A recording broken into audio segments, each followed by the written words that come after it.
좋은 안식입니까? 주일 전에 주의 백성이 주님을 찬양하며 예배할 수 있는 특권을 가진 것에 대해서 감사드립니까? 우리가 좀 하나님 앞에 예배할 때에 우리의 마음에서부터 우러나온 감사와 기쁨과 찬양을 드렸으면 좋겠습니다. 하나님께서 받은 바 은혜가 너무 크기 때문에 한 주일 동안 내가 아팠는데 4일이 지나도 이렇게 열이 안 떨어져요. 그래서 아무것도 먹지 못하고 있으면서 열이 안 떨어져요. 고민이 그것이었습니다. 하나님, 목사라고 하는 이 아버지가 기도하는데 하나님이 살아계신 게 분명하고 제가 하나님이 살아계신다는 것을 분명히 믿는데 왜 기도해도 아예 열이 안 떨어집니까? 이래가지고 제가 하나님이 살아계신 걸 어떻게 믿을 수 있습니까? 제가 하나님하고 씨름을 했습니다. 이거 좀 낫게 해야 되지 않습니까? 정말 하나님이 살아계신 게 분명히 좀 믿는데 그래서 제가 도전을 했어요. 하나님, 밤새도록 기침을 하고 이렇게 잠을 못 자거든요. 제가 하도 그냥 기침을 하길래 저는 다음 날은 침낭 가지고 도망쳤습니다. 그러면서 이제 이 도전을 했어요. 하나님, 정말 살아계시는 걸 제가 확신해야 되는데 왜 안 낫습니까? 그래서 밤새도록 씨름을 하고 도전을 하고 다음날 아침까지 안 낫으면 저 때려치우겠습니다. 때렸었습니다. 이거 때려치우겠습니다. 그래서 아침에 제가 도전을 했으니까요. 때려치겠다고 도전을 했으니까요. 아침에 일어나서 아래층에 침낭에 자다가 올라가서 애진을 봤는데 얘가 일어나자마자 여전히 기침을 해요. 일어나자마자 더워 죽겠대요. 더워 죽겠다 그러면서 옷을 다 벗더니 샤워를 해야 되겠대요. 그럼 나가서 혼자서 샤워를 하고 돌아왔습니다. 다행스럽게 그날 제가 때려치우지 않도록 하나님의 은혜로 그날 열이 내렸어요. 그날 아침엔 열이 내렸습니다. 다행스럽게도. 그런데 오후에 다시 또 열이 나서 제가 또 한 번의 하나님과의 도전을 또 하면서 그 다음날 4일째, 5일째 마침내 열은 다 내렸습니다. 그래서 하나님 앞에 참 감사할 일이 많습니다. 우리가 하나님 앞에 도전하면서 하나님이 정말 살아계신다 하는 사실을 보게 해달라고 부르짖을 때에 하나님께서는 하나님이 살아계신다는 사실을 우리의 삶 속에서 보여주신다는 사실입니다. 여러분 믿으시기 바랍니다. 하나님은 살아계십니다.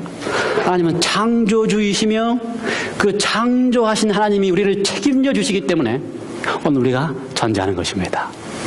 우리가 영생에 이르는 길 시리즈 24번째 시간을 하는데요. 지난 한 주일에 빠졌기 때문에 다시 리뷰를 다 하는 수밖에 없습니다. 그래서 오늘 언제 끝날지 모릅니다. 그러면 끝나는 거 기대하지 마시고 하나님께서 우리에게 말씀을 통하여 살아계신 하나님을 만나게 하는 경험을 우리 모두가 다 했으면 좋겠습니다.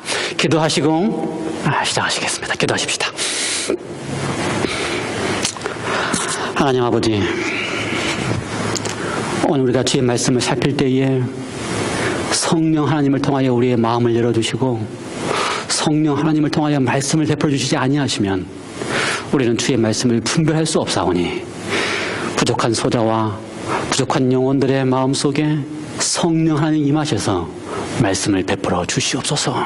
특별히 오늘 우리가 새 천사의 기별 가운데 첫째 천사의 기별인 창조주 하나님께 경배하라고 하는 말씀을 나눌 때에 우리를 만드신 창조주 하나님이 너무 좋아서 우러나와 자원하여 당신께 예배하는 경험을 할 수 있도록 우리로 하여금 창조주 하나님의 모습을 배우게 하여 주시옵소서.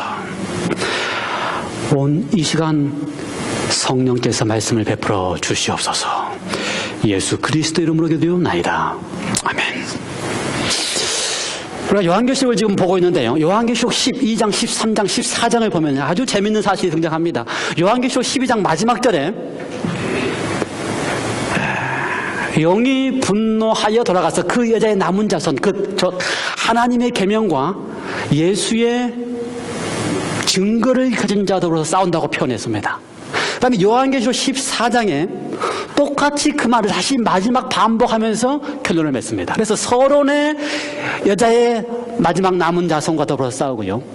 결론의 14장의 결론에 여자의 남은 자손, 하나님의 계명과 예수의 증거를 가진 자와 더불어서 있다고 두 가지를 이렇게 딱 결론을 맺으면서 서론과 결론을 맺으면서요. 중간 13장과 14장을 이야기합니다. 그렇죠? 근데 13장은 누구의 모습입니까? 사단이 용이 어떻게 하고 있느냐 하는 모습을 가리키고요. 14장은 용이 그렇게 역할을 할 때에 하나님께서는 어떻게 하실까 하는 장면입니다. 그러므로 13장을 충분하게 용이 어떻게 할 것인가를 충분하게 이해해야지만 그 다음에 14장에 거기에 반하여 하나님께서 하나님의 마지막 남은 백성을 통하여 무슨 일을 어떻게 하고 있을까 하신 것을 알 수가 있습니다. 그러면 이제 우리가 13장에 지난 4주에 걸쳐서 13장에 용이 어떻게 하는지 하는 이야기를 했습니다. 기억나십니까? 용은 누구입니까? 용은 사단, 선정에서 용을 가리킬 때는 사단입니다. 그래서요, 사단이 자기의 영광과 자기의 능력과 자기의 보좌를 전부 다 누구에게 주었어요? 13장에 보니까 바다에서 올라온 짐승에게 주었습니다. 다시요. 용이 자기의 능력과 보좌와 권능과 그 모든 것을 바다에서 올라오는 짐승에게 주었습니다. 근데 짐승은 우리가 성경 예언 가운데 모든 다니엘서와 요한계시록의 모든 예언 가운데 짐승은 나라를 상징했습니다. 그러므로 바다에서 올라온 짐승도 어느 한 나라의 역할을 한다는 것입니다. 그런데 그 나라의 역할을 할 뿐만 아니라 이 바다에서 온 짐승은 또 무슨 역할도 해요? 하나님을 대적하는 종교적인 역할을 합니다. 그래서 세상에 많은 나라들이 있지만 종교적인 힘뿐만 아니라 또 나라로서의 대사를 파견해서 전 세계의 대사를 파견할 수 있는 역할을 할 수 있는 세력이 누구라고 그랬습니까? 로마 캐톨릭. 종교적인 역할뿐만 아니라 각 나라마다 추기경을 파송해서 그 추기경들로 하여금 대단한 역할을 할 수 있는, 요즘 한국이 시끌시끌한데요, 해마다 한국이 민주화 운동이 있을 때마다 가장 강력하게 외치는 세력이 누굽니까? 천주교 신부들. 한국에서 천주교 신부의 세력이 지금 외치는 것으로 끝나지 않고 바티칸 안에서 한국 출신의 신부들이 시국선언을 한다고까지 신문 기사가 나왔습니다. 전 세계의 모든 것에 개입할 수 있는 세력이 누구예요? 로마 캐톨릭 처치가 모든 것에 개입하는 것입니다. 그렇게 하고 있는 세력이 바로 누구라 그랬습니까? 바다에서 올라온 짐승. 그 다음에 똑같은 바다에서 올라온 짐승에게 용이, 사단이 모든 권세와 능력을 주는데, 이 똑같은 바다에서 올라온 짐승에게 경배하도록 하기 위하여 누가 한다고요? 땅에서 올라온 짐승이, 13장에서 보니까 땅에서 올라온 짐승이 바다에서 올라온 짐승을 위하여 뭘 만든다? 짐승의 형상을 똑같이 만든다고 표현이 되어 있습니다. 다시 말해서 13장에는 두 짐승이 등장하는데요, 로마 캐톨릭 처치가 등장하고요, 그 다음에 또 다른 땅에서 올라온 짐승의 세력이 뭘 한다고요? 똑같은 모든 사람으로 하여금 경배하게 하는 일, 바다에서 올라온 짐승의 로마 캐톨릭 교회에 경배하는 방식으로 예배하는 일을 하게끔 한다고 하는 것입니다.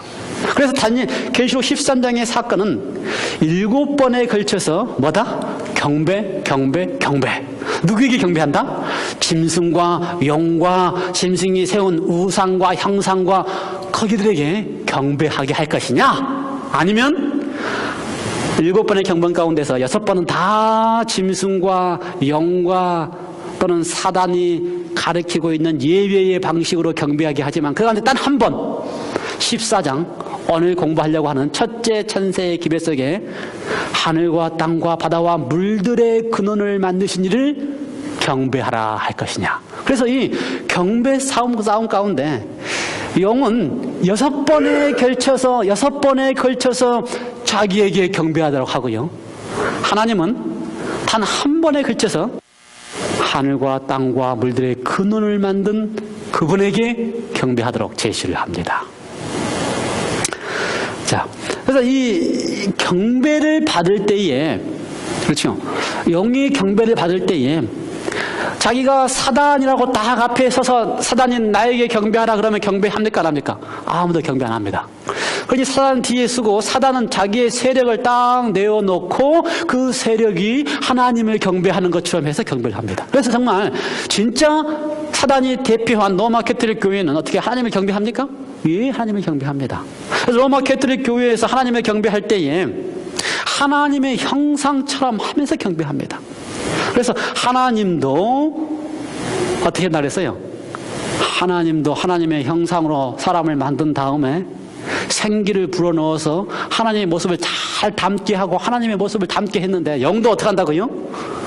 자기의 형상을, 짐승의 형상을 만들어서 생기를 줘서 말하게 하는 것입니다. 그러므로 마지막 싸움은 하나님의 형상을 닮은 사람과, 하나님의 형상을 닮아서 하나님의 모습이 보이는 사람과, 사단이 자신의 모습으로 자기의 형상을 닮아서 말하게 하는 모습으로 구분이 되게 되어 있습니다. 하나님의 형상을 닮았다는 것은 뭡니까? 하나님의 품성이 그들의 삶 속에서 나타내 보여지는 사람들과, 똑같이 예배를 하지만, 똑같이 하나님의 경배를 하지만, 똑같이 하나님 앞에 경배하고 똑같이 말을 하지만 하나님의 품성을 모르고 하나님의 품성 없이 예배하는 사람과 두 부류로 나뉜다는 것입니다. 이해가 됩니까?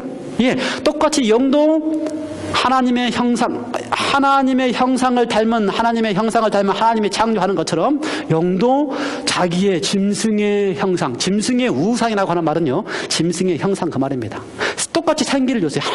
하나님처럼 똑같이 했어요. 생기도 주고. 그렇죠. 그래서 자기가 생각하고 있는 하나님의 품성대로 믿도록 하는 사람들로 이렇게 나누어지게 되어 있습니다. 그래서 우리가 영이, 사단이 가르치고 있는 하나님의 품성대로 하나님을 알고 있느냐, 아니면 예수님이 표현한 대로 참 하나님이라고 표현한 참 하나님의 품성대로 창조주 하나님을 알고 있느냐라고 하는 싸움이라는 것입니다. 두 번째 영이, 땅에서 올라온 짐승에게 짐승의 형상을 탁 만들어 놓고서 그 다음에 어떻게 합니까? 표를 주게 하는데, 어디에 표를 준다 그랬어요? 이마에나 오른손에. 누가 표를 준다고요? 영도 그렇게 한다는 것입니다. 근데 이것도 다 누구를 모방한 겁니까? 하나님이 하시는 일을 그대로 사단이 모방해서 손과 이마에 표를 준다 그랬어요. 하나님은 손과 이마에 표 때에 무엇을 통해서 표를 준다고 지난 시간에 이야기했습니까? 기억나요? 하나님께서 표를 줄 때에 계시록 14장에 보면 14장에 14만 4천인이 등장하는데요, 14만 4천인의 이마에 하나님의 표가 있다고 그랬습니다. 이마에 있는 하나님의 표는 뭐라 그랬어요? 하나님의 이름이 거기 이마에 있다고 그랬습니다. 그래서 하나님께서 하나님의 백성들에게는 하나님의 이름을 가지고 있어요. 하나님의 이름을 가지고 있는데, 하나님의 이름뿐만 아니라 하나님께서 이마에 손에 표를 주실 때는 하나님의 이름, 하나님의 품성, 하나님의 계명을 하나님의 백성들의 손과 이마에 갖도록 그렇게 하셨습니다. 다시요. 하나님은 뭘 갖게 하셨다고요? 하나님의 이름, 하나님의 품성, 하나님의 계명을 하나님의 백성들의 손과 이마에 갖게 했습니다. 그래서 똑같이 사단도 이마에나 손에 표를 갖게 할 때는 똑같이 뭘 갖게 하는 겁니까? 하나님의 이름, 하나님의 품성, 하나님의 계명을 갖게 하는 것입니다. 그래서 참 하나님의 품성, 하나님의 이름, 하나님의 계명을 가지고 있느냐, 거짓 하나님의 품성, 하나님의 계명, 하나님의 이름을 가지고 있느냐 하는 것입니다. 그런데 하나님의 이름이나 하나님의 품성은 살짝 속일 수 있어요. 근데 하나님의 계명은 어떻게 속일 수 있어요? 대놓고 속일 수 있어요. 대놓고. 하나님의 계명은 이미 딱 성경에 10계명을 통해서 하나님의 계명이 딱 나와 있습니다. 그렇죠? 그래서 하나님의 바꿀 수 있는 거는, 살인하지 말라, 그거 바꿀 수 있어요? 그거 바꾸면 도덕적으로 안 됩니다. 간음하지 말라 바꾸어서 간음을 마음대로 하게 한다, 이거 도덕적으로 안 됩니다. 그렇죠? 그래서 그런 것들은 손 못 대요. 용도 도덕적으로. 그런데 무엇에 대해서 손을 댈 수 있어요? 창조주 하나님이 내가 너를 창조했다고 하는 사실을 잊어먹지 않게 하는 것만 손대 놓으면, 그 다음부터 어떻게 할 수 있어요? 모든 하나님을 믿는 사람들로 하여금 창조주 하나님을 잊어버리게 하면 된다는 것입니다. 그래서 뭘 손댔다고요? 하나님의 계명 가운데 넷째 계명을 바꿔놨다고 표현을 했습니다. 그래서 넷째 계명 속에 안식일을 기억하여 거룩히 지키라. 그 이유는 내가 너를 창조했기 때문에 안식일을 거룩히 지키라고 표현했는데, 세상에 있는 많은 대부분의 교회들에서는 어떻게 한다고요? 하나님의 계명 대신에 사람이 만들어 놓고 교회가 만들어 놓은 뭔 계명을 지킨다고요? 일요일을 하나님께서 우리에게 경배하라고 한 예배일로 지정해서 예배를 드리고 있다 이것입니다. 근데 일요일이 예배를 드릴 때에 많은 개신교인들이 뭐라고 이야기합니까? 예수님이 일요일날 부활했기 때문에 일요일날 예배한다고 이야기를 합니다. 그런데 그 근원을 찾아서 가봤더니 일요일에 예배한 이유는 예수님이 일요일에 부활했기 때문에 일요일에 예배한 게 아니고, 그 근원은 일요일에 예배할 때마다 그 일요일은 무엇 때문에 그렇게 예배했다고요? 태양을 숭배하는, 태양에게 경배하는 그 풍습 때문에 일요일에 예배했다고 하는 것입니다. 그래서 로마가 일요일에 태양신에게 경배하기 이전에 그리스도 그랬고, 그다음에 페르시아도 그랬고, 바벨론도 그랬고, 심지어 하나님의 백성들조차도 어떻게 했다고요? 하나님을 잊어버리면 태양에게 경배하는 일을 했다는 것입니다. 그러므로 그 태양에게 경배한다고 하는 사실은 하나님을 잊어버리게 하는 역할을 한다는 것입니다. 하나님을 잊어버리는 순간마다 태양에게 경배한다. 그래서 그 태양에게 경배해 오던 것을 살짝 바꿔서 뭐라 그런다고요? 썬데이에 예수님이 부활했으니 그날 경배해도 되는 것처럼, 원래는 누군데? 하나님 대신에 뭔데? 태양인데. 이러한 예배가, 이러한 경배가 오늘 이 시대에, 참 하나님을 잊어버리는 시대에 이러한 경배가 만연하고 있다고 하는 사실입니다. 이러한 때에 하나님께서는 이제 오늘 우리에게 요한계시록 14장의 기별을 통하여 참 하나님 앞에 경배하는 것이 무엇인지를 알려주고 싶어 하시고, 참 하나님 앞에 경배한다고 하는 것이 무엇인지를 온 세상에 증거하는 일을 하나님의 마지막 백성들에게 남기고 계신다라고 하는 사실입니다. 요한계시록 14장 함께 펴셔서 보시겠습니다. 요한계시록 14장 6절과 7절 다 준비됐어요? 네. 함께 읽어볼까요? 시작. 또 보니 다른 천사가 공중에 날아가는데 땅에 거하는 자들 곧 여러 나라와 족속과 방언과 백성에게 전할 영원한 복음을 가졌더라. 그가 큰 음성으로 가로되 하나님을 두려워하며 그에게 영광을 돌리라. 이는 그의 심판하실 시간이 이르렀으니 하늘과 땅과 바다와 물들의 근원을 만드신 이를 경배하라 하더라. 네. 우리가 13장에서 지금까지 사단이 어떻게 하는가 하는 모든 방법을 알았다면, 이제 14장에서는 그렇게 하는 시대에 하나님께서는 어떻게 하셔야만 하는가 하는 것을 보여주고 있습니다. 그것을 상징하면서 천사가 공중에서 날아간다라고 표현했습니다. 천사는 요한계시록 14장에서 증가되는 천사, 또 다른 천사, 둘째 천사, 셋째 천사, 천사는 직접적으로 기별을 전하는 사람은 아닙니다. 천사가 땅끝까지 직접적으로 기별을 전하지는 않습니다. 성경에 보면 천사는 다 하나님의 기별을 사람들에게 전할 때의 중간 매체가 천사입니다. 그래서 하나님이 예수님에게 주고요, 예수님께서 천사에게 주고요, 천사가 요한에게 주니까 그 요한이 기별을 증거했다라고 하는 것이 요한계시록의 특징입니다. 그러므로 천사가 공중에 날아간다는 이야기는 천사가 하나님의 백성들에게 전할 기별을 주고 있다고 하는 것입니다. 그러므로 천사가 우리에게 기별을 주면 우리가 하나님의 마지막 기별을 증거해야 될 백성인 것입니다. 하나님의 마지막 기별을 깨달아 아는 백성이 있어야 되고, 하나님의 마지막 기별을 증거해서 온 세상과 땅끝까지 나라와 족속과 방언과 백성들에게 전해야 될 사명을 가지고 있는 백성들이 있어야 된다는 것입니다. 오늘 아까 우리 가정 공부 시간에 이야기했지만, 하나님께서 남은 무리 제7 안식 예수 재림교회를 두셨다고 하는 것은 특별한 목적이 있다고 제가 설명을 드렸습니다.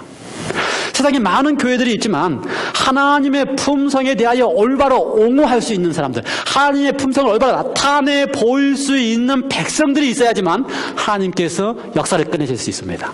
그래서 하나님께서 하나님의 모습을 올바로 드러낼 수 있는 백성을 주셔야 되는데, 그래야 되기 때문에 건강에 대한 기별도 주시고요, 그래야 하기 때문에 가정을 회복하는 기별도 주시고요. 그래야 하기 때문에 자녀를 어떻게 잘 가르칠 수 있는지에 대한 기별도 주시고요.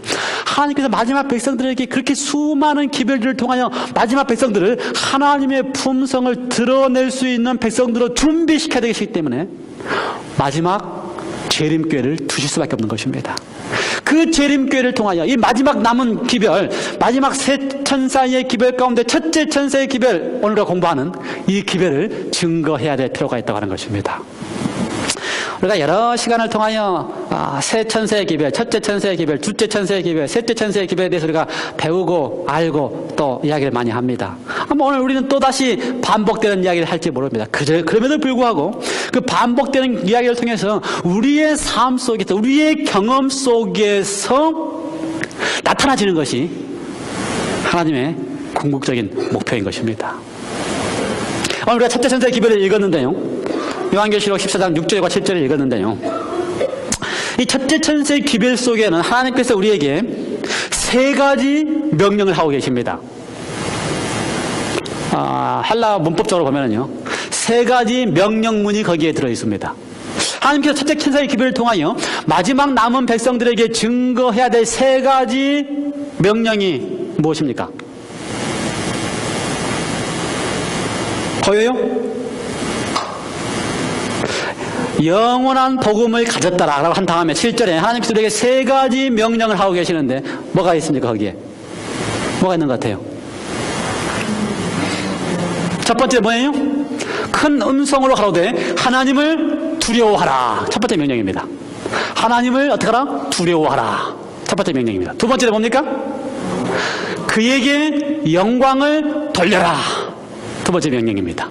세 번째 명령은 뭡니까? 하늘과 땅과 그 눈을 만드신 일 어떻게 하라? 경배하라. 그래서 사실요, 이 첫째 천사의 기별에는 하나님께서 우리에게 하신 세 가지 명령이 거기에 들어 있습니다. 첫 번째 명령은 뭐라고요? 하나님을 두려워하라라고 하는 명령이고요. 두 번째는 뭐라고요? 하나님께 영광을 돌려라라고 하는 명령이고요. 세 번째는 창조주를 경배하라라고 하는 명령입니다. 하나님께서 이렇게 명령하셨어요.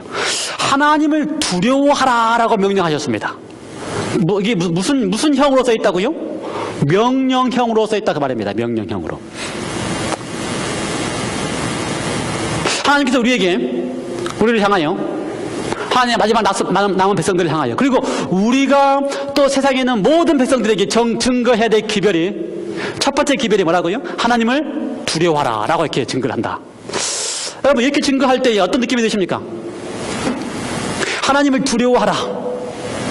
여러분, 누구한테 가셔서, 만나는 누구에게 가셔서 전도하실 때에, 여러분, 하나님을 두려워해야 됩니다. 하나님을 두려워해야 됩니다.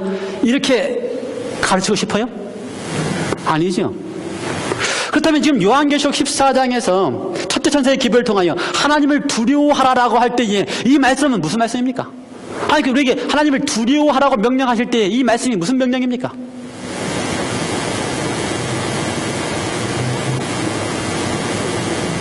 무슨 명령인 것 같아요? 영어 성경에 fear God이라고 하는 표현이 많이 등장합니다. 구약의 대부분의 영어 성경, 제가 가지고 있는 NIV에는요, fear God 이렇게 나와 있어요.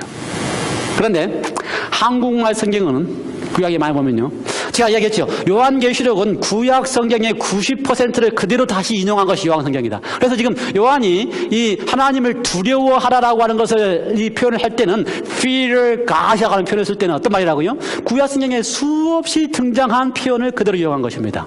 근데 구약 성경에 수없이 등장한 영어로 fear God이라고 할 때에 한국말 성경에는 뭐라고 표현되지 아십니까? 하나님을 경외하라 이렇게 되어 있습니다. 하나님을 경외하라 그러면 하나님을 두려워하라보다는 조금 낫지요. 우리가 다윗한테 하나님을 두려워하시오라고 말하는 것보다 그건 조금 낫지요. 하나님을 경외하라. 하나님을 경외하라. 그렇게 표현되어 있어요. 그래서 하나님을 경외하는 것이 지혜의 근본이다라고 하는 솔로몬의 말, 하나님을 경외하는 것이 모든 것의 기초다라고 하는 말 자체가 다 뭐라고요? 영어로 표현할 때는 fear God 그렇게 하겠습니다. 더 분명한 표현에 의하면, 더 확실한 표현에 의하면요, 무슨 표현이냐면요, 하나님을 와 해라 그 말입니다. 다시 한번 볼까요? 하나님을 두려워하라 라고 하는 표현이 무슨 말하고요? 하나님에 대하여 와 해라.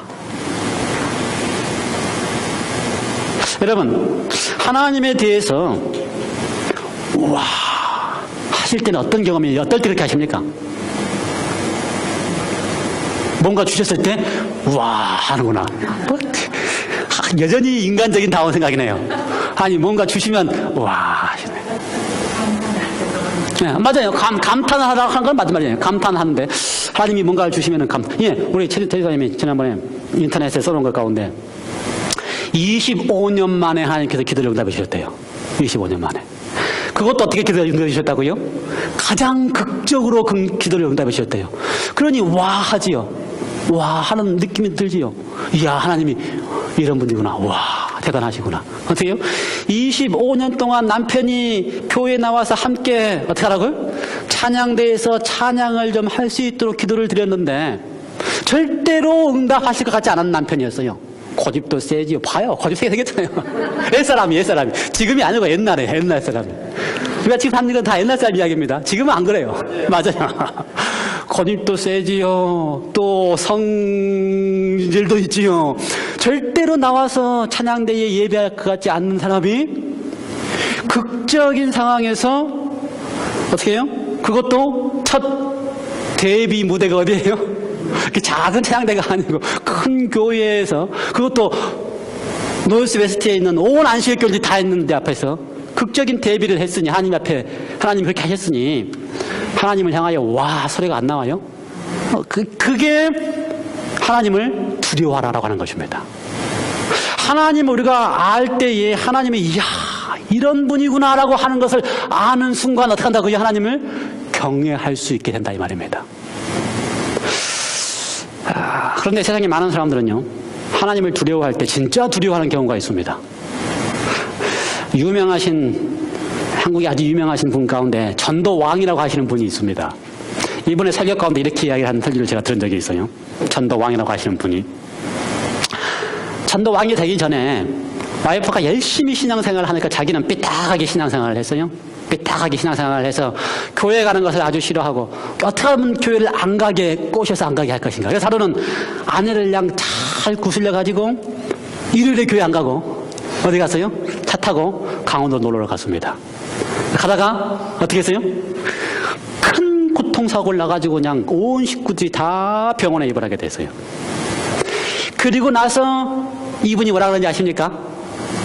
자기가 교회 안 가고 아이프를 꼬셔가지고 교회 안 가고 강원도로 놀러 가기 때문에 하나님께서 어떻게 하셨기 때문에 벌을 주셨기 때문에 이렇게 됐다고 이제 그렇게 믿은 겁니다. 그래서 하나님이 진짜 살아계시는데 왜 살아계세요?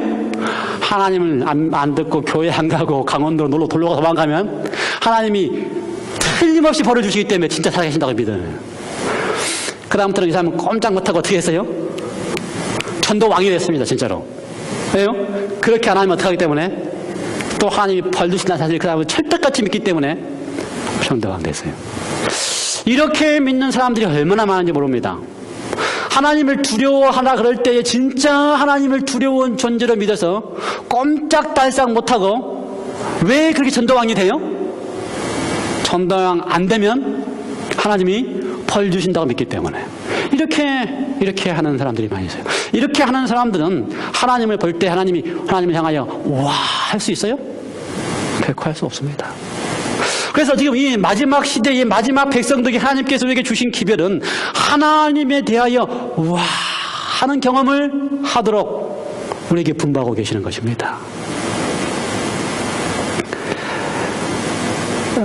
그것이 첫 번째 명령입니다. 그런데 제가 지금 자꾸만 반복하면서 하나님의 명령이다 이렇게 표현했는데요. 하나님께서 우리에게 명령하실 수 있습니까 없습니까? 혹시 여러분 경험해 보시기 바랍니다. 우리가 자녀들에게 명령해봐요?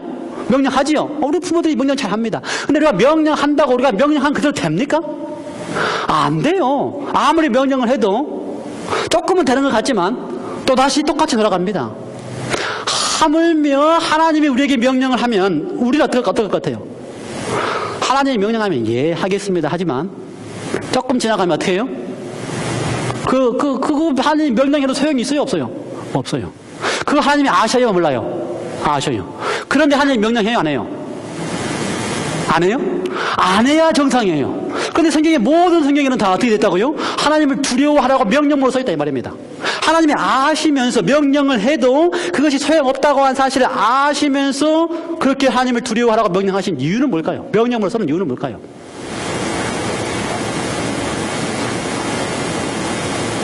왜 그렇게 하셔요?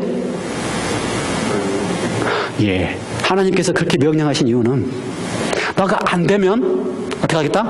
나 안 될 거 뻔히 알아. 힘들 거 뻔히 알아. 하지만 내가 명령을 했기 때문에 내가 어떻게 하겠다? 책임지겠다. 명령 안 했고, 명령해놓고요. 못한 거에 대해서 벌 주면 돼요, 안 돼요? 안 될 거 뻔히 알면서도 명령한 이유는 어떻게 한다고요? 될 수 있도록 내가 최선을 다해서 도와주겠다고 하는 약속이 거기에 포함되어 있는 것입니다. 그렇죠. 그래서 하나님의 모든 명령은 뭐라고 표현했어요, 제가? 자, 제 표현이 아니죠. 성경의 표현이고, 엘렌 화이트의 표현입니다. 엘렌 화이트의 표현이에요. 하나님의 모든 명령은 다 무엇이다? 약속이다. 그래서 지금 첫째 천사의 기별을 통해서 세 가지 명령을 하실 때에 하나님을 두려워하라, 하나님께 영광을 돌리라, 창조주를 경배하라 라고 명령을 하실 때마다 그 명령 속에는 어떻게 하시겠다? 하나님, 내가 너에게 내가 어떠한 하나님이라고 하는 사실을 깨달아 알게 해주겠다고 하는 약속이 들어있는 것입니다. 우리의 경험 속에서 내가 너에게 내가 이런 하나님이라는 사실을 알게 해줄 테니까 걱정하지 마 하는 약속이 여기에 포함되어 있는 것입니다. 이해가 되십니까? 그래서 하나님을 두려워한다고 하는 말은요, 가장 적당한 표현은요, 놀란다. 와 하면서 놀란다. 하나님을 딱 봤더니, 하나님의 모습을 딱 봤더니 하나님이 그런 분이셨구나 하고 하는 거 보면서 어떡하다고요? 와 하고 놀란다. 두 번째, 하나님께 영광을 돌려라. 이것도 명령입니다. 영광을 돌린다. 여러분, 하나님께 영광을 돌려라고 하나님께 명령하셨어요. 그렇죠? 하나님께 영광을 돌려라. 여러분, 하나님께 영광 돌리십니까? 어떻게 돌리신 것 같아요? 감사, 찬양. 좋습니다.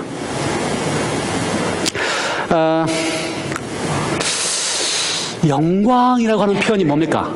하나님 앞에 영광을 돌린다. 영광. 말 그대로의 표현에 가면요, 무슨 말입니까? 빛이다 그 말입니다. 빛. 강력한, 아주 강력하고 환한 빛이라 그 말입니다. 사실 그래서 이 영광이라고 하는 말은요, 하나님께만 속한 말입니다. 하나님이 딱 쓰면요, 뭐가 나옵니까? 하나님의 빛. 그게 영광입니다. 하나님의 빛. 하나님이시기 때문에 딱 하나님의 빛이 딱 나오는 그것이 영광이라 그 말입니다. 그런데요, 성경의 표현에 가면요, 하나님의 영광이 딱 비치면 어떻게 될 것 같아요? 우리가 딱 지금 다 예배 드리려고 서 있는데 하나님의 영광이 딱 비치면 어떻게 될 것 같아요? 다 죽어요. 사실은 하나님의 영광은 소멸하시는 빛입니다. 기절할 것 같아요. 이스라엘 백성들이 시내산에까지 다 와가지고요, 시내산에 딱 왔을 때에 하나님이 그 시내산 위에서 하나님이 임재하실 때에 구름으로 하나님의 임재하심을 가렸습니다. 근데 하나님의 음성이 들렸는데 그 음성만 들어도 천둥 번개 소리 들어서 두려워서 떨었습니다. 하나님의 영광은 보지 못하고 소리만 들었는데도 천둥 번개 소리에서 두렵다고 떨어서 아이고 우리는 못 듣겠으니까, 우리는 못 듣겠으니까 모세 당신만 가가지고 듣고 오십시오. 그래서 모세를 시내산에 보냈습니다. 모세가 시내산에 가가지고 하나님의 영광을 좀 저에게 보여주십시오. 겁도 없이. 진짜 영광 보면 어떻게 되는데? 규제에 소멸하고 죽는데, 모세가 겁도 없이 하나님의 영광을 좀 보여주십시오. 출애굽기 33장에 지난주에도 얘기했지만요. 그랬더니 하나님이 참 답답하시죠. 모세가 이렇게 이야기를 하니 보여줬다가는 큰일 날 텐데, 이렇게 자꾸만 고집을 피우니 안 보여줄 수도 없고, 그래서 어떻게 하셨다고요? 그래, 그렇다면 너는 내가 지나갈 동안에 살짝 이 바위 틈 속에 숨어 있어라. 내가 손으로 바위를 싹 가릴 텐데, 그리고 내가 싹 지나갈 때 내 영광에 뭐만 봐라? 등만 살짝 볼 수 있게 내가 해주겠다. 정 보고 싶다면. 그렇게 표현을 하셨습니다. 그러면서 하나님께서 진짜 나의 영광을 내가 보여주고 싶으면 나는 나의 영광을 이렇게 보여준다. 실제로 나의 빛으로 보여주는 게 아니고 딱 가려놓고 손으로 가리고 살짝 지나가는 뒷모습, 이게 내 영광이 아니고 진짜 나의 영광은 무엇이다 라고 하면서 하신 이야기가 있습니다. 세 가지가 있습니다. 진짜 내 영광은 나의 이름이다. 진짜 내 영광은 나의 품성이다. 진짜 내 영광은 나의 계명이다. 그렇게 33장과 34장에 보면요, 이렇게 표현을 하셨습니다. 그래서 계명을 반포할 때도 여호와의 이름을 반포하시고 나는 이런 하나님이다. 나는 오래 참고 노하기를 더디할 이런 하나님이라고 선언하시고 품성을 다 보여주신 다음에 계명을 반포하셨습니다. 그러므로 진짜 하나님의 영광은 뭐라고요?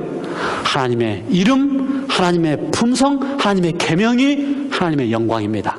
이걸 딱 모세에게 보여주신 것입니다. 그러므로 우리가 하나님께 영광을 돌린다 그럴 때는 그런 하나님이 우리에게 뭐라고 한다고요? 하나님께 영광을 돌려라라고 명령을 하십니다. 자, 그러면 이제 영광이 뭔지는 알았습니다. 영광이 뭐라고요? 하나님께 속한 하나님의 품성, 하나님의 이름, 하나님의 뭐다? 계명이 하나님의 영광이다. 그런데 이 영광을 돌리라 그렇다면 우리가 하나님께 어떻게 영광을 돌릴 수 있을까? 그런데 하나님의 마지막 백성들에게는요, 그 하나님의 마지막 백성들의 이름과 이마나 손에 뭐가 있다고요? 하나님의 이름이 있다 그랬습니다. 하나님의 품성이 있다 그랬습니다. 하나님의 계명이 있다 그랬습니다. 그러면 하나님의 이름, 하나님의 품성, 하나님의 계명을 가지고 우리가 하나님 앞에 뭐 할 수 있어요? 영광을 돌릴 수 있습니다. 그렇습니다. 모세의 이야기를 했는데요, 모세는 예수님을 가장 잘 예표하는 이 땅에 있는 인물 중에 한 사람입니다. 예수님을 잘 보여주는. 모세가 얼마나 성격이 급한 사람인지 아십니까?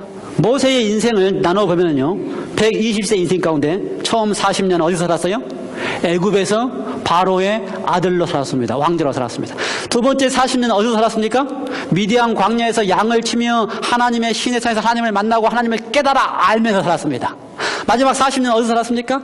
광야에서 이스라엘 백성들과 함께 살았습니다.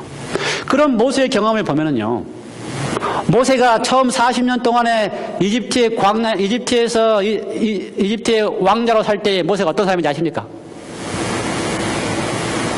모세 어떤 사람이었어요?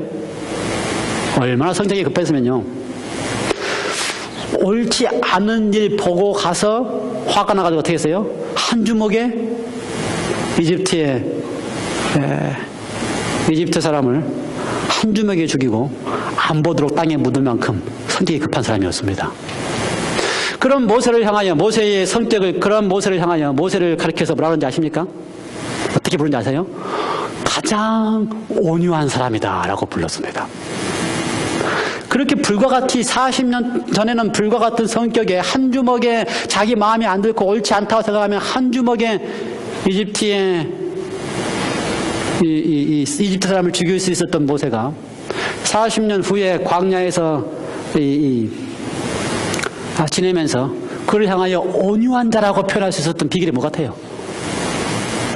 거기에 뭐가 있어요? 변화가 있습니다. 변화.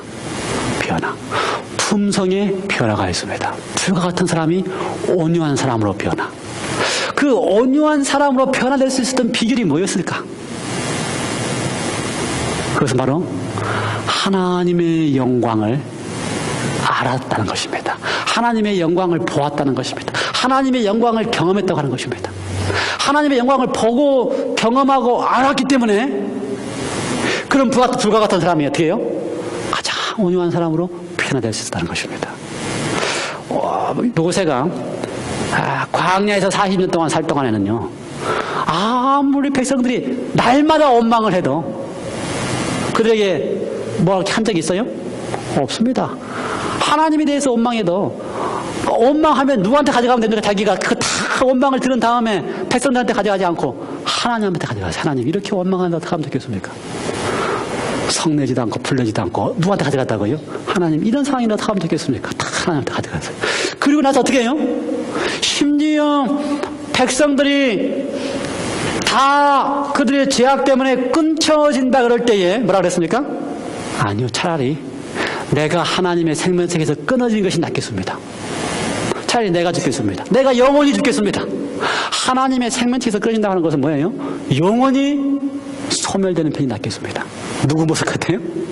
예수님하고 흡사하다. 그래서 모세가 예수님의 모형을 가장 잘 닮았다 그래요. 사실은요, 우리 모두가 다 예수님 때문에 모세처럼 변화되는 사람이 돼야 되는 거예요.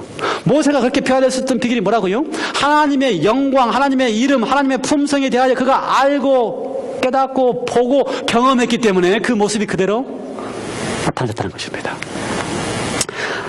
하나님께 영광을 돌릴 때에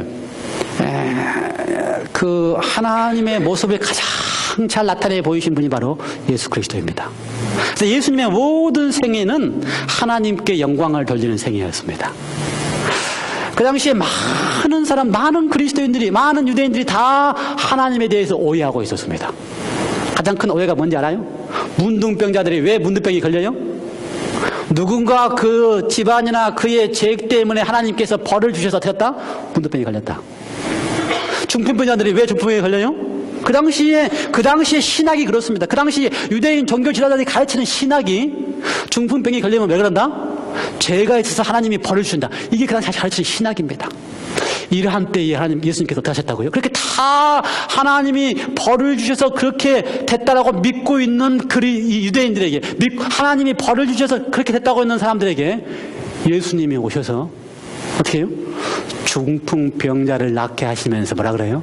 그게 아니고 하나님은 사랑이시기 때문에 낫게 하신다 라고 하는 사실을 보여주시는 것입니다.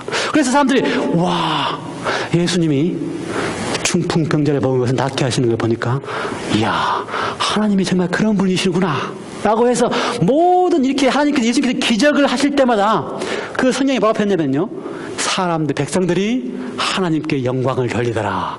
백성들이 어떻게 했다? 하나님께 영광을 돌리더라. 그렇게 결론을 맺었습니다. 다시 말해서요, 예수님이 가장 원하신 것은 하나님이 어떤 분이라고 하는 것을 백성들에게 알게 해주셔서 하나님이 우리 모든 사람들 다 사랑하시는 분이라고 하는 사실을 깨닫게 하시고 나니까 백성들이 어떻게 한다고요? 하나님 앞에 영광을 돌리더라. 예수님께서 요한복음 12장에 보면은요, 때가 됐다고 생각하셨습니다. 때가 되었을 때 내가 이제 하나님께 영광을 돌릴 때가 되었다. 그때가 무슨 때인지 아십니까? 그러면서 하신 말씀이 한 알의 밀알이 썩어서 죽으면 어떻게 한다? 많은 열매를 맺을 때라고 표현하셨습니다. 그래서 예수님이 지금 한 알의 밀알로서 썩어서 죽을 때가 되었다.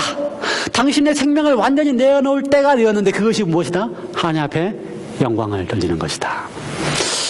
여러분, 하나님 앞에 영광을 돌리라고 주님께서 이렇게 마지막 명령하고 계십니다. 하나님 앞에 뭐 하라? 영광을 돌리라. 하나님 앞에 영광을 어떻게 돌리시겠습니까? 성경에는요, 하나님 앞에 영광을 돌리라고 하는 이야기가 많이 등장합니다. 아주 많이 등장합니다. 너희는 세상의 빛이라. 그 빛이 세상에 비치는 것을 보고 너희의 선한 행실, 착한 행실을 보고 하나님께 영광을 돌려라. 그 다음에 너희의 선한 행실로 하나님께 영광을 돌려. 요한복음 15장에서는요, 너희는 포도나무다. 포도나무가 가시를 맺으면 하나님 앞에 영광을 돌린다. 그래서 하나님 앞에 영광을 돌리는 것이 무엇일까?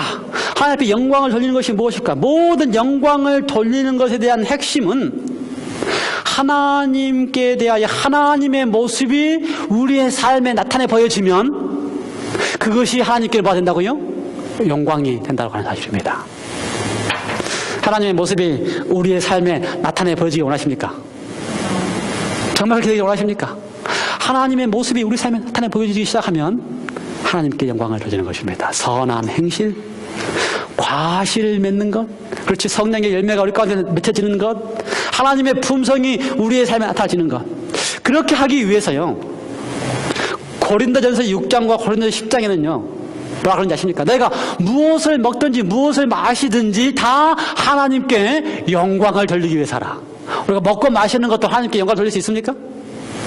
내가 원한다고, 내가 맛있어서, 내가 먹는 거, 내가 좋아서 그렇게 먹는 것이 하나님께 영광이 될 수도 있고 하나님께 영광이 되지 않을 수도 있다고 하는 것입니다. 근데 성경 어떻게 가르친다고요? 내가 무엇을 먹든지 무엇을 마시든지 하나님께 영광을 돌리도록 하라고 하는 거죠. 그렇습니다. 하나님께서는 우리의 삶의 모든 면에 있어서 우리의 삶의 구석구석에 다 하나님께서 하나님 앞에 영광을 돌리도록 분부하고 계십니다. 고린도후서 3장 18절에 있는 말씀을 한번 보십시다. 신약성경 고린도후서 3장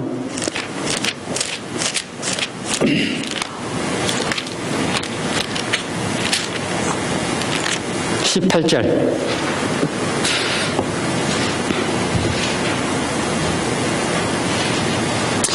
(18절) 3장 18절. 우리가 다 수건을 벗은 얼굴로 거울을 보는 것 같이 주의 영광을 보매 저와 같은 형상으로 화하여 영광으로 영광에 이르니 곧 주의 영으로 말미암으니라. 결국 우리가 지금 뭘 봐야 된다고요? 우리가 수건을 다 벗고서 거울을 보는 것처럼 분명한 모습으로, 선명한 모습으로 주의 영광을 봐야 되는 것입니다. 주의 영광을 보아야지만 그 주의 영광을 본 것 때문에 우리가 영광에서 영광으로 우리가 하나님의 영광을 돌릴 수 있다는 것입니다. 주의 영광을 보는 경험을 많이 하시기 바랍니다. 모세가 그렇게 성격이 급했던 사람이 온유한 사람으로 자기의 생명까지도 내어놓아서 자기 백성을 사랑할 수 있는 사람으로 바뀔 수 있었던 비결은 주의 영광을 보았다고 하는 사실입니다. 하나님의 품성을 보았다고 하는 사실입니다. 하나님의 계명을 보았다고 하는 사실입니다. 하나님의 이름을 보았다고 하는 사실입니다. 오늘 우리가 시간을 많이 내고 우리가 많이 애를 쓰고 우리가 많이 경험해야 될 것이 있다면 주의 영광을 보는 것입니다. 하나님의 품성을 보는 것입니다. 그래서 하이프는 이렇게 표현했습니다. 하나님께 영광을 돌린다는 것은 우리들 속에 있는 하나님의 품성을 드러내는 것이다.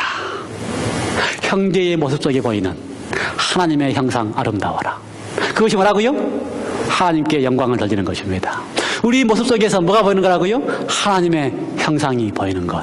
사랑하는 형제 여러분이시여, 하나님께서 우리에게 첫째 천세의 기도를 통하여 세 가지 명령을 하셨습니다. 하나님을 두려워하라고 명령하셨습니다. 하나님께 영광을 돌리라고 명령하셨습니다. 하나님의 형상이 우리의 모습 속에서 나타내 보여지도록 우리에게 분부하고 계십니다. 하나님의 모습을 많이 보시기 바랍니다. 하나님을 보실 때마다 와 하는 경험을 많이 하시기 바랍니다. 그래서 하나님의 모습이 너무 좋아서 그 모습을 닮아가고 싶은 마음이 들게 되시기 바랍니다. 그러면서 마지막 결론으로 세 번째 우리에게 말씀하신 것은 무엇입니까? 하늘과 땅과 물들의 근원을 만드신 이에게 경배하라 라고 이야기하고 있습니다. 그분에게 예배하라고 이야기하고 있습니다. 예배라고 할 때의 예배는요, 원래는요, 가장 자신을 낮춘다 그런 말이 표현되어 있습니다. 그래서 가장 자신을 낮출 때에 험부하거나 휴밀리티 할 때는 어떤 원래 표현에 의하면요, 땅에 납작 엎드린다 그 말입니다. 진짜 예배는 그래서요, 뭐라고요? 하나님 땅에 납작 엎드리는 것입니다. 근데 그 땅에 납작 엎드린다라고 하는 말의 어근은 dust, 먼지다 그 말입니다. 땅에 진짜 납작 엎드릴 수 있으려면요, 어떨 때 엎드릴 수 있어요? 나는 먼지였다 라고 하는 것을 알 때 엎드릴 수 있어요. 나는 먼지였다. 여러분 그렇습니까? 사실 우리는요 다 먼지에 불과한 존재였습니다. 어디서 왔기 때문에? 흙에서 왔다고 하지만 어머니에 따지면요 흙의 근원, 먼지 같은 존재에서 왔다 그 말입니다. 먼지 같은 존재. 근데 이 먼지 같은 존재에 있던 나를, 그렇죠? 이 먼지 같은 존재인 나를 창조했다라고 하는, 나를 만들었다고 하는 이야기는요, 나는 먼지 같은 존재에서 왔다는 것입니다. 그런데 그 먼지 같은 존재가 있게 했다라고 하는 이야기는요, 그 먼지 같은 존재를 사랑하겠다라고 하는 이야기입니다. 그래서 우리가 창조주에게 경배한다고 할 때에 나는 먼지 같은 존재였는데 나를 먼지로부터 나를 있게 했다고 하는 이야기가 하나님이 나를 사랑하신다는 이야기구나 라고 하는 것을 알 때에 비로소 하나님 앞에 경배를 드릴 수가 있습니다. 여러분, 내가 어떤 존재라고 하는 사실을 인정하는 것, 그렇죠? 하나님이 어떤 분이라고 하는 사실을 아는 것, 그것이 하나님 앞에 경배할 수 있는 첫 번째 조건이라고 하는 것입니다. 시간이 많이 지났기 때문에 결론만 이야기하겠습니다. 하나님이 나를 만드셨을 때에, 하나님이 나를 만든 창조주기 때문에 나에게 경배하라고 명령하실 때에, 그 속에는요, 하나님께서 나에게 모든 것을 아무 조건 없이 주겠다라고 하는 약속이 포함되어 있습니다. 모든 것을. 그래서 하나님은요, 무조건적인 사랑을 하고 있습니다. 무조건적인 사랑을요. 그런데 우리는 많은 경우에 하나님이 사랑할 때에 조건적으로 사랑한다고 생각합니다. 그렇죠? 내가 하나님 앞에 잘 해주면은, 하나님의 말씀을 잘 들으면 하나님이 나를 더 많이 사랑한다고 이야기하고 있습니다. 누가복음 6장 35절에 보면은요, 하나님의 모습을 진짜 선명하게 설명했는데요, 하나님은 어떤 분이시다? 은혜를 모르는 자와, 얼마나 우리가 따지면 어떻습니까? 은혜를 모르면 뭐라 그래요? 배은망덕하다고 아주 그냥 치부하던데, 하나님은 배은망덕한 자와, 심지어 더 가서 어떤 자에게까지도 악한 자에게도 어떻게 한다? 하나님은 인자로우시니라. 그런 분이시라는 것입니다. 그래서 하나님의 사랑에는 어떡하다? 조건이 없이 사랑하다. 조건이 없이 사랑하다. 배은망덕해도, 악해도 하나님은 어떻게 한다? 더 인자를 베푸시는 분이시다라고 성경은 가르치고 있습니다. 그런 하나님을 내가 알아야지만 어떻게 해요?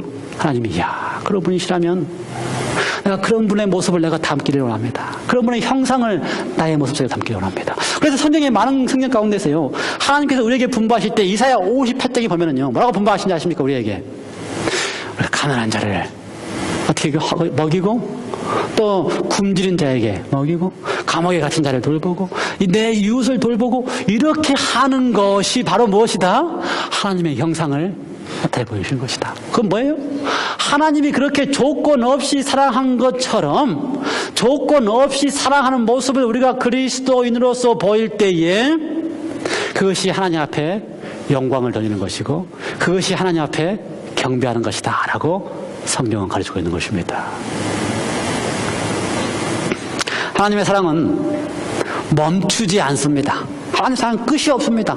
이렇게 사랑하다가 이제 한계가 오면, 사랑하다가 이제 한계가 와서 더 이상 말 안 들으면 벌을 주거나 심판을 주는 분이 아니고, 하나님의 사랑은 어쩐다고요? 멈추지 않습니다. 성경적인 표현입니다. 사랑은 언제까지나 떨어지지 아니한다. 사랑은 결코 사랑하는 것을 떨어지지 않습니다. 어떻게 표현하냐면요, 이걸 이렇게 표현했습니다. 이 어떤 사람이 표현하냐면요, 쌀바구니에 쌀을 이렇게 바구니로 떠는 경험 많이 하시죠? 그런데 우리가 쌀을 이렇게 떠보면 쌀떡에 쌀이 떨어집니까? 우리는 떨어져요. 근데 하나님의 쌀떡은, 하나님의 사랑이라고 하는 쌀떡을 아무리 퍼도 어떻게 한다고요? 떨어지지 않는다, 이 말이에요. 끊어지지 않는다. 하나님의 사랑은 끊어지지 않는다는 것입니다. 하나님은 우리를 사랑하시되 끝나지 않냐고 계속해서 사랑하십니다. 어떻게 할 수 있어요? 실제로 그렇습니다. 실제로 하나님께서 우리를 사랑하실 때에 끝나지 않고 계속해서 사랑하는 것을 보게 됩니다. 하나님의 사랑은 강제적으로 하지 않습니다. 선택의 자유를 주고도 강제적으로 하지 않습니다. 그렇죠? 우리 부모님들은 선택의 자유도 안 주고, 그럼 어떻게 해요? 반강제적으로 하는데, 하나님은 절대로 그러지 않습니다. 하나님은 선택의 자유를 다 주고, 그 다음에 어떻게 해요? 강제하지도 않고, 그 다음에 한 걸음 더 나가서 어떻게 한다고요? 잘못 선택을 하면 누가 책임져요? 하나님이 책임지십니다. 여러분, 이것을 알고 이것을 깨닫는 것이 바로 하나님 앞에 영광을 돌리는 것이고, 하나님 앞에 경배하는 것입니다. 사랑하는 성도 여러분이시여, 저는 오늘 말씀 마치면서 첫째 천사의 기별, 사단과 하나님 사이의 마지막 전쟁은요, 내가 어떤 하나님을 알고, 내가 어떻게 알고 있는 하나님의 모습이 나의 삶 속에서 나타나 보여지느냐 하는 것이 마지막 싸움의 핵심입니다. 우리가 다 신앙을 하지만 세상에 많은 사람들이 다 신앙을 합니다. 그렇지요?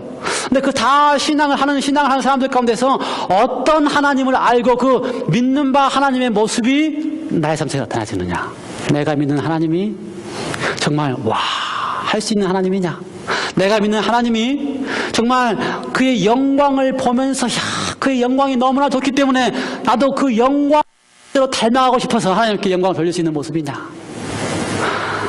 우리가 믿는 하나님은요, 창조주이신데요, 하늘과 땅과 물들의 근원을 만드신 분이신데요, 창조주는 절대적으로 끝까지 책임지면서 사랑을 할 각오를 하셨기 때문에 창조하셨습니다. 먼지 같은 존재를 끝까지 절대적으로 사랑할 각오를 하셨기 때문에, 그래서 끝까지 절대적으로 사랑하셨기 때문에 하나님이 자기의 생명까지도 내어놓으시고 십자가에서 당신의 생명을 내어주셨습니다. 기꺼이, 그래서 가장 많은 표현 가운데 사랑은 기꺼이 주는 것이다. 기꺼이 주는 것이다. 그래서 사단이 예수님을 십자가에 매단 게 아니고요, 하나님이 자원해서 기꺼이 자기의 생명을 십자가에 내어놓아 주신 것입니다. 왜요? 책임지는 사랑을 하기 위해서. 내가 잘못 선택한 것까지도 하나님이 책임지는 사랑을 하기 위하여 기꺼이, 두 번째, 자원하여 자신을 주시는 것이 사랑이고, 기꺼이 자원하여 자신을 주시기 때문에 그러한 분이 창조주이시기 때문에 그분에게 경배하도록 첫째 천사의 기별은 우리에게 명령하고 계십니다. 사랑하는 성도 여러분이시여, 그분에게 자원하여 경배하고 싶은 마음이 있습니까? 그분에게 자원하여 영광을 돌리고 싶은 마음이 있습니까? 그분에게 자원하여 정말 이런 하나님이라면 내 온 생명을 다하여 사랑하고 싶은 마음이 있습니까? 우리의 마음속에 하나님께서 그러한 마음을 계속해서 심어주시고 말씀을 들을 때마다 그러한 하나님의 모습이 우리의 삶 속에서 보여지시게 되기를 바라면서 말씀을 마치겠습니다. 기도하시겠습니다. 하나님 아버지, 세상 역사의 마지막에 내가 믿는 바 하나님이 어떤 하나님에 따라서 우리의 모습이 꼴지어집니다. 그렇기 때문에 하나님께서는 마지막 첫째 천사의 기별을 통하여 하나님이 이런 하나님의 사실을 정말 하면서 알도록 경유하는 경험을 하도록 우리에게 분부하십니다. 그렇게 알아야지만 창조주가 기꺼이 자원하여 당신의 생명을 내어놓는 사랑을 하고 계신다는 사실을 알아야지만 그 사랑의 감격 속에서 그 사랑의 모습을 하나님 앞에 돌려드릴 수 있는 영광을 돌려드릴 수 있사오니 우리의 매 순간순간마다 하나님의 사랑이 감격스러운 경험이 되게 하여 주시옵소서. 내가 오늘 또 실패하고 오늘 또 넘어져도 그러한 나를 향하여 가슴 아파하면서 여전히 붙잡고 계시고 여전히 다시 이렇게 세워주시고 나를 책임져 주시기 위하여 안타깝게 기다리고 계신다는 사실을 우리가 믿게 하여 주시고 손을 내 먹고 계시는 당신의 손을 붙잡고 일어서는 경험을 하게 하여 주시옵소서. 예수 그리스도 이름으로 간절히 기도하옵나이다. 아멘.